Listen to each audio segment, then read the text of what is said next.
mucho tiempo, todos los temas de la Biblia, hermanos, tienen, verdad, muchas raíces, muchos pámpanos o ramas que podemos conectar, verdad, al tronco del tema que estamos hablando.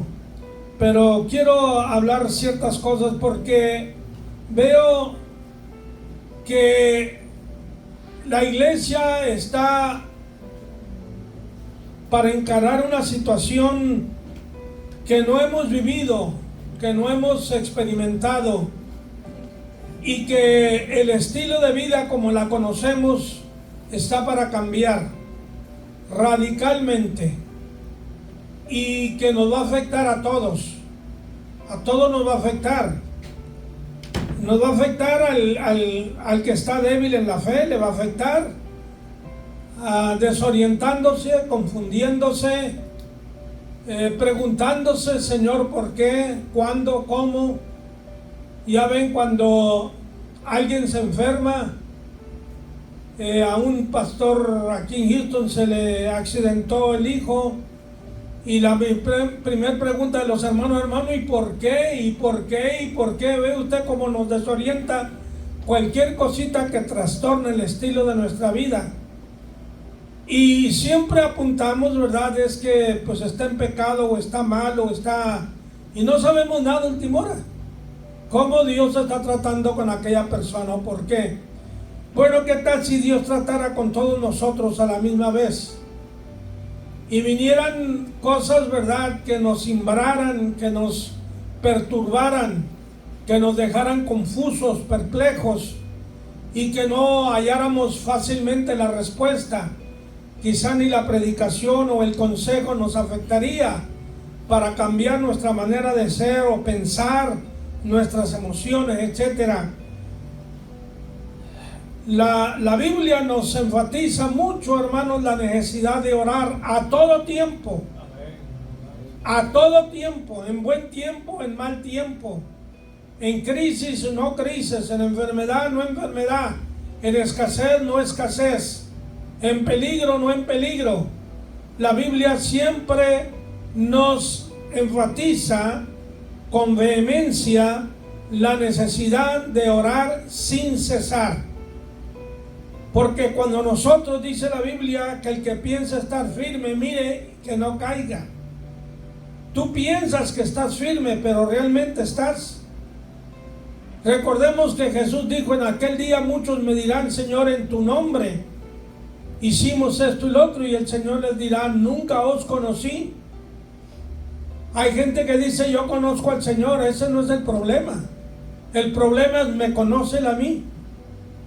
Porque digo Jesús, dirán, Señor, y yo les diré: nunca os conocí. Entonces, la vida cristiana es una vida de fe, pero es una vida, hermanos,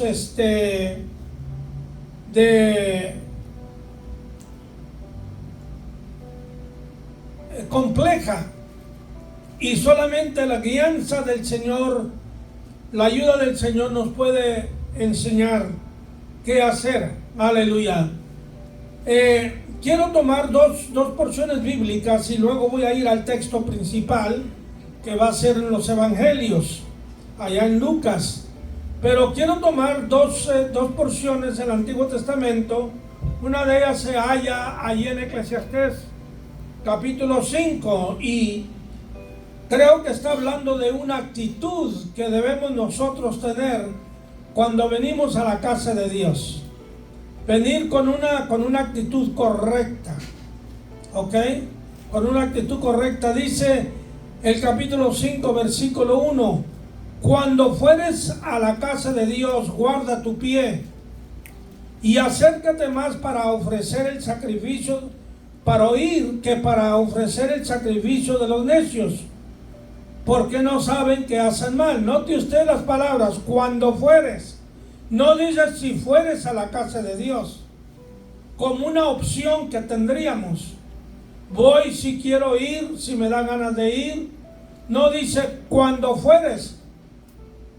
Está implicando la necesidad de ir y la responsabilidad ineludible de ir a la casa de Dios. Cuando fueres, es tu deber, es tu obligación.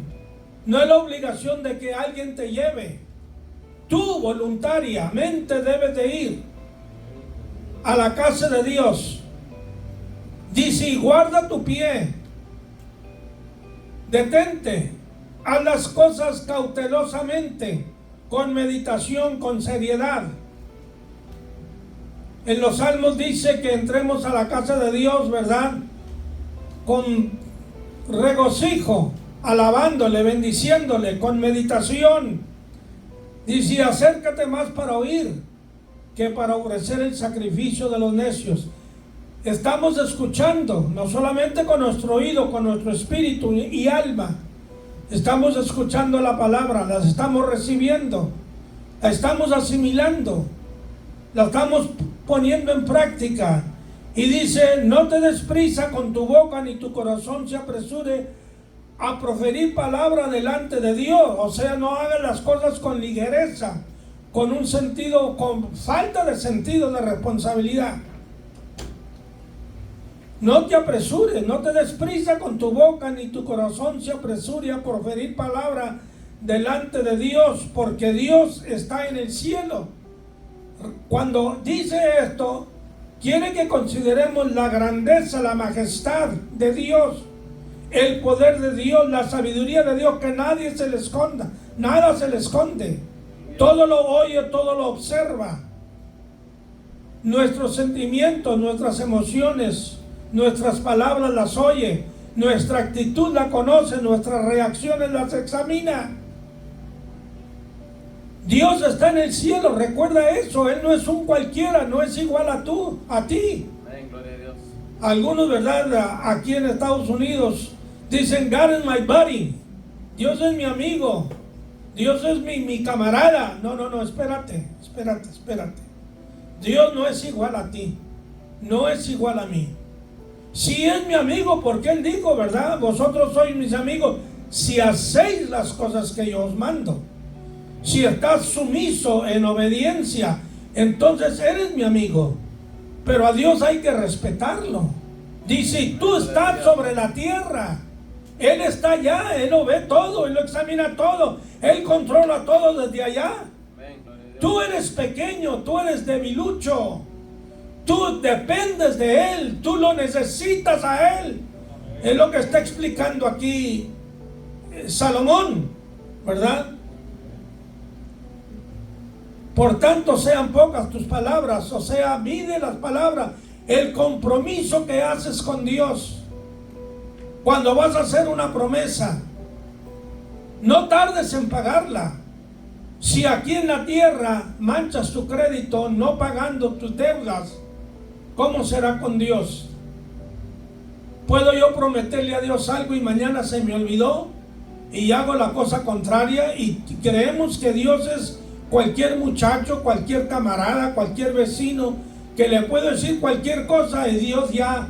No, hermanos, esa es una actitud muy equivocada. Ok, esa es una cosa que quiero presentar ahora. La otra cosa, antes de ir al texto, como le dije, es en el Salmo 80. Y quiero que veamos. Usted después puede examinar estas escrituras más detenidamente en su casa, y creo que le puede traer bendición. Aleluya. En el Salmo 80, el Salmo 73 en adelante, hasta el 80 y creo que hasta el 83 son salmos de este personaje Asaf, que era un dirigente de la música en el templo y también fue profeta. La oración suya, mire lo que dice: oh pastor de Israel, escucha. Está en una plegaria suplicando que Dios abra su oído y esté atento a su oración. Tú que pastoreas como ovejas a José. Cuando habla de José está hablando de la descendencia. ¿verdad?, de Jacob, de José, sus hermanos, y cómo Dios trató a José con tanta delicadeza cuando estaba en Egipto. Que estás entre querubines resplandece. Sabemos que el arca tenía unos querubines de oro, ¿verdad?, sobre el arca, que era como una caja rectangular, y estos querubines estaban viéndose cara a cara. Dice, despierta tu poder, o tu valentía, dice otra versión. Despierta tu poder delante de Efraín, de Benjamín y Manasés, y ven a salvarnos. Estos eran tres hermanos, Efraín, Benjamín y Manasés, de padre y madre. Sabemos que Jacob tuvo 12 hijos, pero no todos eran hermanos de padre y madre. Algunos eran solamente de cierta madre, otros de otra madre, porque Jacob tuvo varias mujeres. Pero aquí habla de estos tres, y estos tres, cuando el pueblo llevaba el arca del pacto, estaban los 12 nombres de los hijos de Jacob. Ok, 3 en un lado, 3 en otro lado, porque era rectangular el arca. Y los primeros que iban adelante era Efraín, Benjamín y Manasés. Sabemos que muchas veces la Biblia refiere a Israel como Efraín.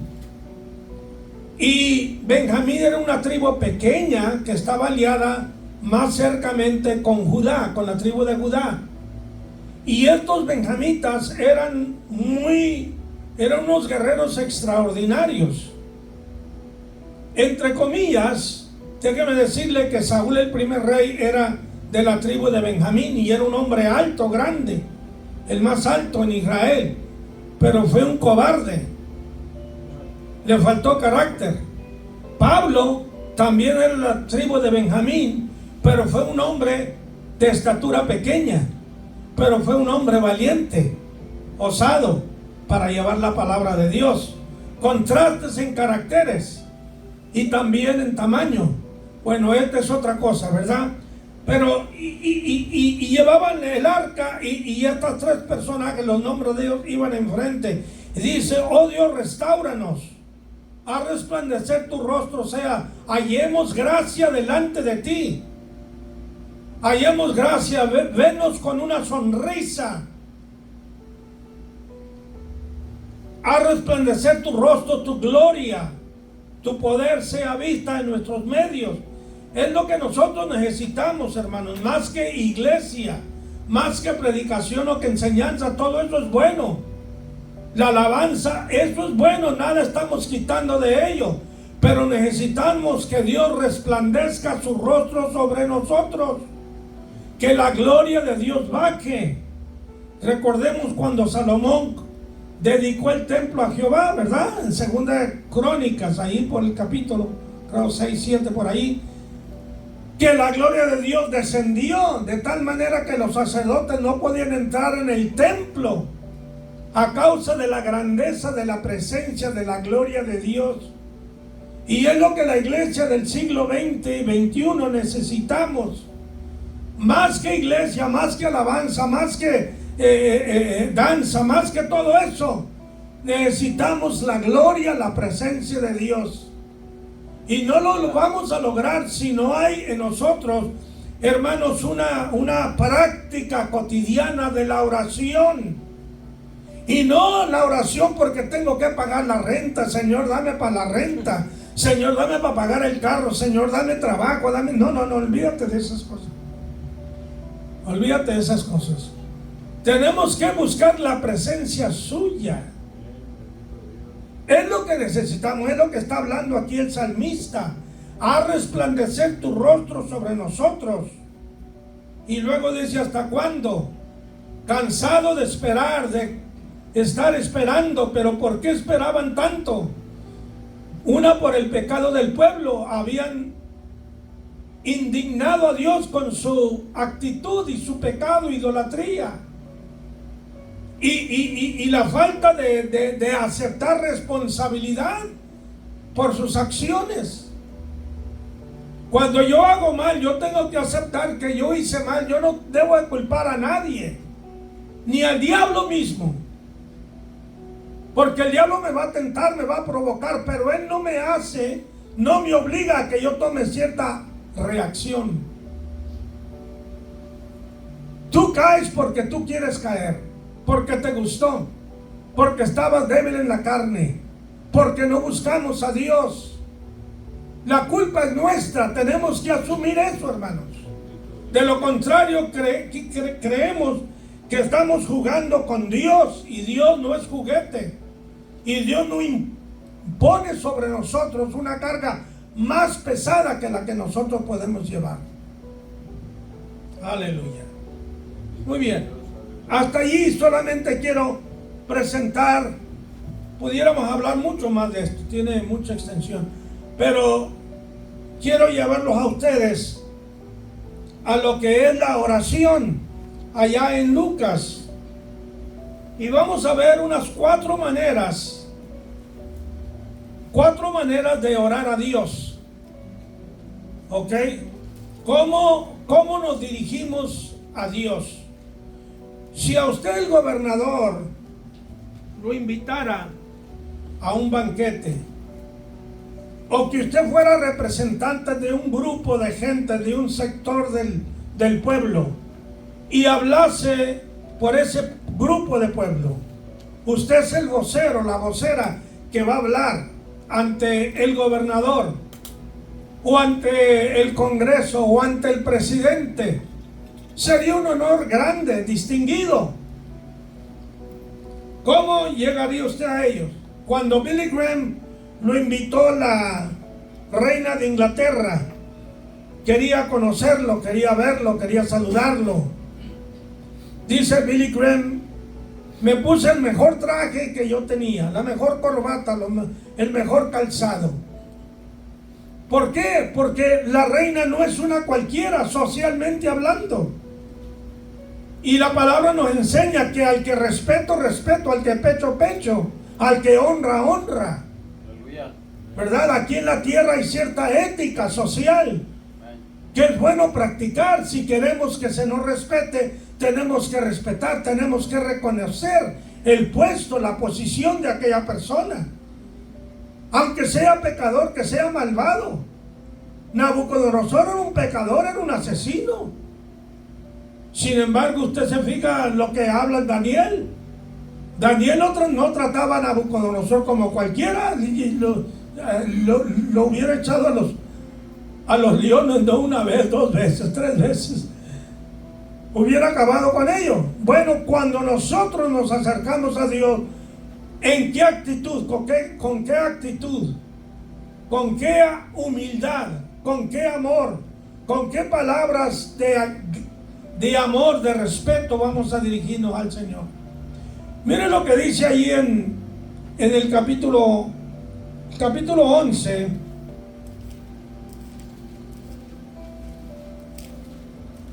Capítulo 11, versículo 1. Vamos a ver la primera manera de cómo acercarnos a Dios es acercándonos a Él como Padre, como que Él es nuestro Padre. Aconteció que estaba Jesús orando en un lugar. Cuando terminó, uno de sus discípulos le dijo: Señor, enséñanos a orar, como también Juan enseñó a sus discípulos. Qué hermosa petición. El discípulo le hubiera preguntado a Jesús: Señor, enséñanos a hacer dinero. Enséñanos cómo ganar, cómo hacerme millonario, Señor. Un hermano lo escuché que le digo al Señor: Señor, dame una idea cómo hacerme millonario. ¿Cómo? Dijo el Señor: no, ya he bendecido a otros y se olvidan de mí. Nomás los bendigo, los multiplico y se olvidan de mí. Y luego preguntamos por qué estamos pobres. Pues si usted no le pregunta, yo sí le pregunto, ¿verdad? Y ya tengo la respuesta. Enséñanos como enseñó Juan. Y le digo: Jesús, cuando oréis, decid: Padre nuestro que estás en los cielos. La primera palabra, Padre. Él es nuestro Padre. Él es el que nos crió. Él es el que nos trajo a este mundo. Él es el que formó al hombre, a la mujer. El hijo depende del padre. El hijo necesita al padre, la guianza, la dirección, el cuidado, la protección, la educación. Todo depende del hijo del padre, y la responsabilidad del padre es atender a ese hijo, enseñarle, instruirle, corregirlo. Yo tuve un padre que, a pesar de que mi padre nunca fue a la escuela pública, nunca,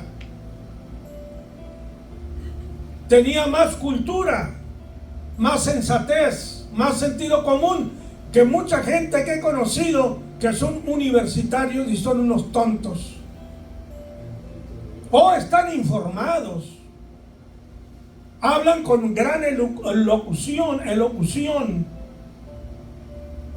Es gente muy informada, pero para hacer decisiones con la familia, en la vida, de responsabilidad no hay ni qué hacer, ni cómo criar a los hijos saben. Son unos tontos.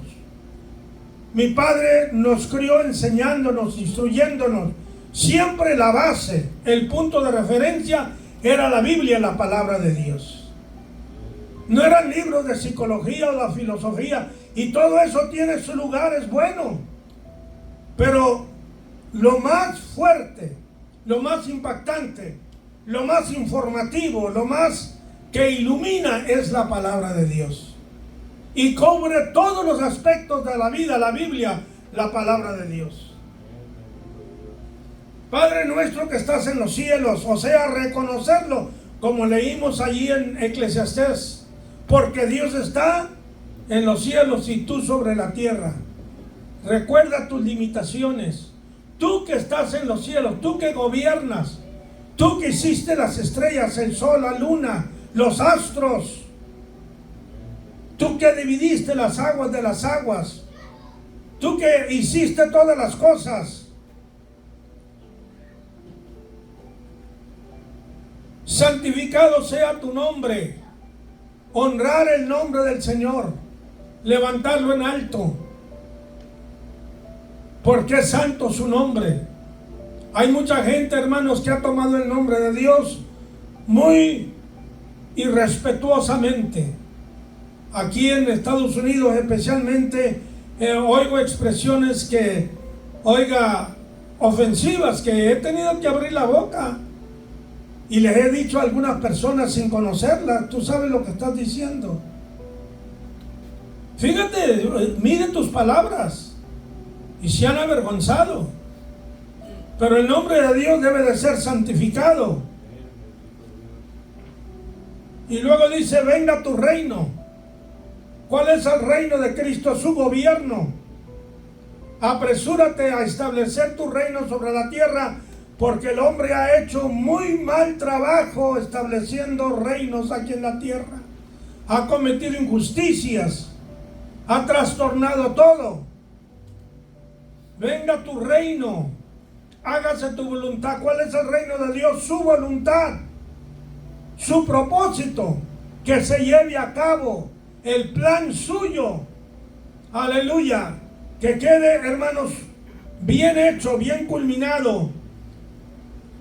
Hágase tu voluntad como en el cielo, así también en la tierra. Con esa perfección, con ese orden, la voluntad tuya que se hace en los cielos por obediencia de los ángeles, que aquí en la tierra también nosotros los humanos sepamos y conozcamos que tú eres el que reinas. Aunque no te vemos, no te tocamos, pero tú eres el dueño de este universo. Eres el dueño de nuestras vidas. Tú eres el dueño de nuestro destino, de nuestro futuro. Y luego a las necesidades terrenales. El pan nuestro de cada día, dánoslo hoy. O sea, la provisión proviene de ti. El trabajo es un medio, es un instrumento, pero no es la fuente de tu provisión. La fuente de tu provisión es el Señor. Siempre es el Señor.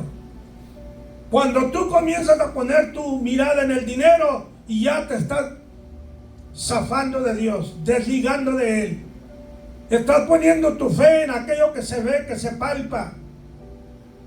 Y te estás encariñando y lo estás convirtiendo en un ídolo, en un Dios. Y el dinero es nada, dice la Biblia, pondrás tu confianza en las riquezas siendo ningunas. Si usted conociera, hermanos, la situación en que está el mundo ahorita, la condición económica, y un día de esto vamos a despertar, y pronto. Pronto, porque ahorita los países no tienen dinero. Mire, Rusia tiene gas, tiene petróleo, tiene madera, tiene tierras raras, tiene riquezas, oro bastante. Y ahorita está, hermanos, yo no sé si han escuchado las noticias, las líneas hasta de 1 milla de lejos y más, los carros esperando para echar gasolina. No hay, porque Ucrania les ha destruido casi todas las refinerías de petróleo, les ha enviado drones. Y ellos se buscaron, el tonto de Putin se buscó esa bronca. Nadie lo atacó, nadie lo estaba amenazando. Él fue buscando la bronca y le dieron el hociquisqui y ahora no haya ni qué hacer. Y no aprende la lección, salte de allí, tonto. Los animales, bestias brutas, que quieren un depredador, por ejemplo, un león, una pantera, quieren comer, tienen hambre y tienen que matar a otro animal para comer. Pero a veces sale que el otro animal puede más que ellos. Un oso. Oiga, hermanos, tienen que retroceder y correr, salen corriendo. Sentido común, no puedes con aquello, salte de esa bronca. No, insistir, ya va para 5 años. Y ya está, y ahora está provocando a Moldova, está provocando a Polonia, y quiere, hermanos, que le siga. Si no eres el único que tienes armas ni bombas nucleares, no eres el único que puedes, como decía mi padre, para unos hay otros.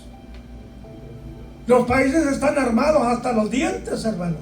Países pequeños que parecen debiluchos están poderosísimos. Bueno, no hay comida. El pan nuestro de cada día, dánoslo hoy, no mañana. Nosotros siempre estamos almacenando para mañana, para 1 mes, 2 meses. Dice, dánoslo hoy, confórmate con lo que tienes hoy. El apóstol Pablo dice que teniendo que comer y que vestir, estemos ¿qué? Contentos. Aleluya. Y luego más adelante en el versículo 9, dice así, yo os digo, pedid y se os dará. Está hablando de la oración todavía. Y se puede por extensión aplicar a otras necesidades. Y se os dará, buscad y hallaréis, llamad y se os abrirá. Porque todo aquel que pide, recibe, el que busca halla, al que llama se le abrirá. Cuando tú pides, hermano, Dios te va a dar algo. Cuando tú oras, Dios te va a escuchar. Si lo haces, no tienes que saber palabras bonitas, grandes, nada de eso. Saber cómo ordenar tu oración como lo hicieron Moisés, como lo hizo Daniel, como lo hizo Jeremías. No tienes que usar esa terminología tan bien ordenada. En el lenguaje que tú hables, pero que sea con un corazón sincero, humilde. Es todo lo que Dios anda buscando. A Dios no lo impresionamos, hermanos, con palabrería, con lisonjería. Dios lo que ve es el corazón. ¿Eres sincero? ¿Amas al Señor? ¿Le pides porque lo necesitas? Porque reconoces que yo sin ti, Señor, yo nada soy. Yo nada puedo hacer y nada valgo. Jesús dijo, sin mí nada podéis hacer. Él es mi Padre. Yo dependo de Él, que me guíe, que me enseñe, que me instruya. El mañana yo no lo conozco. Yo no sé lo que viene mañana. Tengo que estar orando constantemente. Por mí, por mi esposa, por mis hijos, mis nietos. Por todos ellos estoy orando antes de que crezcan, para que no se vayan a desviar en el mal, en el pecado. Y luego continúa diciendo: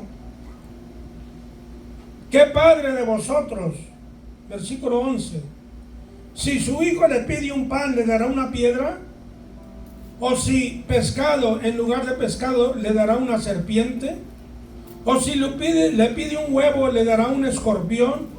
Pues si vosotros, siendo malos, sabéis dar buenas dádivas a vuestros hijos, ¿cuánto más vuestro Padre Celestial dará el Espíritu Santo a los que se lo pidan?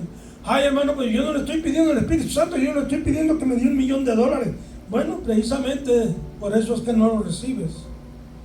Porque lo que más necesitamos, como les dije al principio, es la gloria de Dios en nuestras vidas. En la iglesia, hermanos, es lo que más necesitamos, la gloria, la presencia de Dios. Eso es acercándonos a Dios como Padre. Vamos a ver cómo se acerca a Dios como amigo en este mismo capítulo 11, en el versículo 5.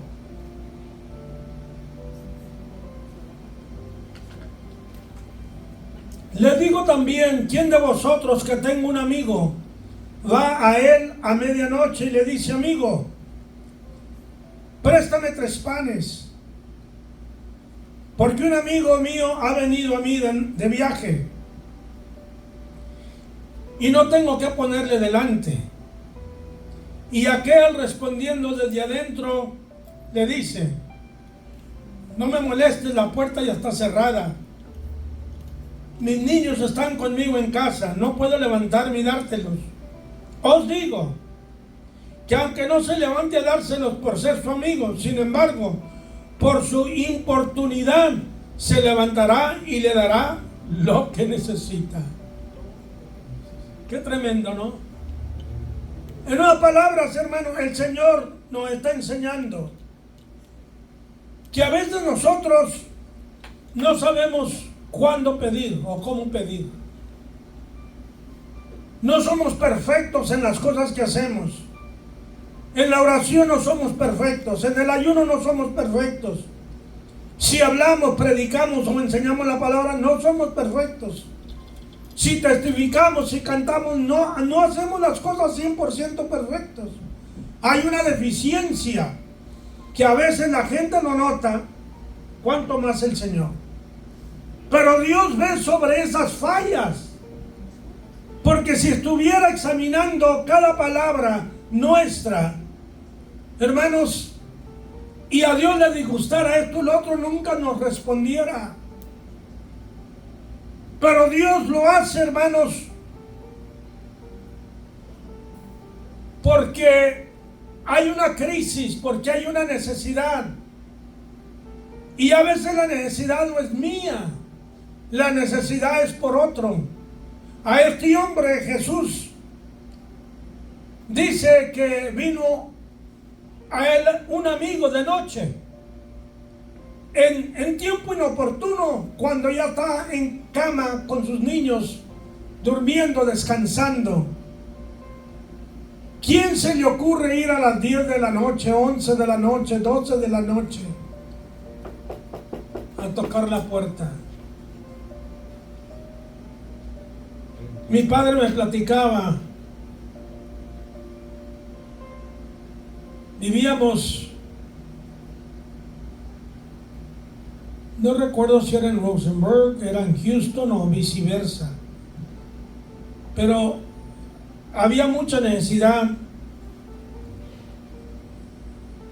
Mis hermanos, tenía yo 2 hermanos gemelos que nacieron en el 47, 6 años y medio menor que yo, y se acabó la leche para los niños, y mi padre no tenía carro.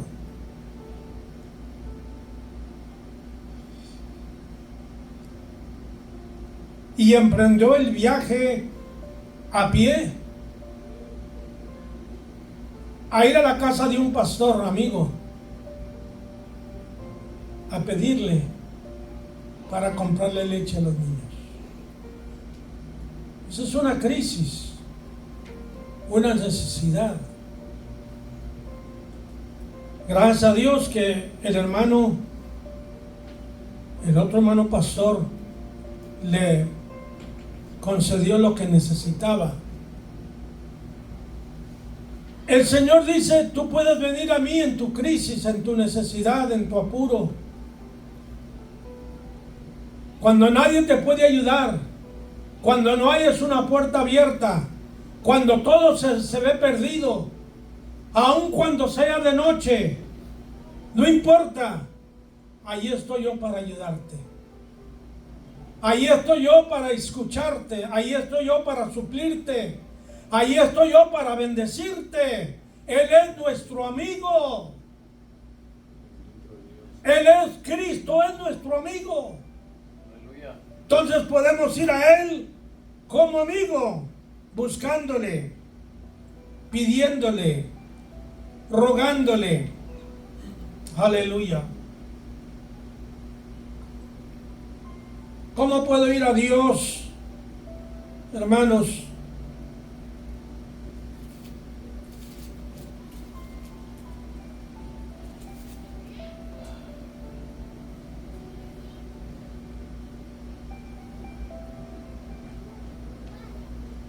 Como pecador. El capítulo 18 de Lucas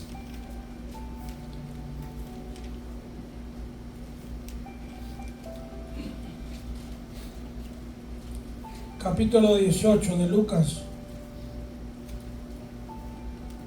versículo 9, tenemos otra situación. ¿Cómo puedo ir a Dios como un pecador? A unos que confiaban en sí mismos como justos y menospreciaban a los otros, dijo también esta parábola. Dos hombres subieron al templo a orar, uno era fariseo, el otro publicano. El fariseo, puesto en pie, oraba consigo mismo de esta manera: Dios, te doy gracias porque no soy como los otros hombres, ladrones, injustos, adúlteros, ni aun como este publicano. Ayuno 2 veces a la semana, 2 diezmos de todo lo que gano. Mas el publicano, estando lejos, no quería ni aun alzar los ojos al cielo, sino que se golpeaba el pecho, diciendo: Dios es propicio a mí, pecador. Os digo que este publicano descendió a su casa justificado antes que el otro, antes que el fariseo. Porque cualquiera que se enaltece será humillado, y el que se humilla será enaltecido. Dos personas, uno altamente religioso, fanático, diezmador, asistía a la iglesia, daba sus ofrendas, era moral, no era adúltero, no era ladrón, no era injusto. Hasta eso. Comparándolo con aquel otro que estaba allá atrás. Este fariseo vino aquí al altar, como con mucho derecho, con la cabeza levantada. Te doy gracias por las bendiciones tuyas, porque tú me quieres, Señor, porque yo soy buena gente, porque yo hago el bien, yo te obedezco. Y aquel pecador era un ladrón, porque cobraba los impuestos, trabajaba por el gobierno romano y siempre cobraba más de lo que la gente tenía que pagar, y él se echaba la ganancia al bolsillo y le daba a Roma lo que era de César, y lo demás él se enriquecía con aquello. Y este fariseo era judío, y aquel pecador no tenía el valor no se consideraba con el derecho de acercarse siquiera al altar. No se consideraba siquiera digno de levantar la cabeza al cielo y pedir misericordia y bondad. No tenía que darle a Dios, no tenía diezmo, no tenía ofrenda. Era un pobre, un donadie. Pero allá donde estaba quebrantado. Reconocía su pecaminosidad, su inadecuación, sus fallas, su inmoralidad, todo lo que haya hecho, él lo aceptaba, él lo reconocía. Y decía: sé propicio, ten misericordia de mí, pecador. La oración no era larga, no era elocuente, no era con muchas palabras adornadas. Sencillamente en un lenguaje muy sencillo y breve. Pero estas palabras, con golpearse el pecho, con no levantar la cabeza al cielo porque no se consideraba digno, con no considerarse digno de siquiera venir al altar, esto decía mucho de él. Qué bonito, hermanos, cuando nosotros aprendemos las lecciones que la Biblia nos da, de cómo acercarnos a Dios. Aleluya. En el capítulo 12 de Lucas,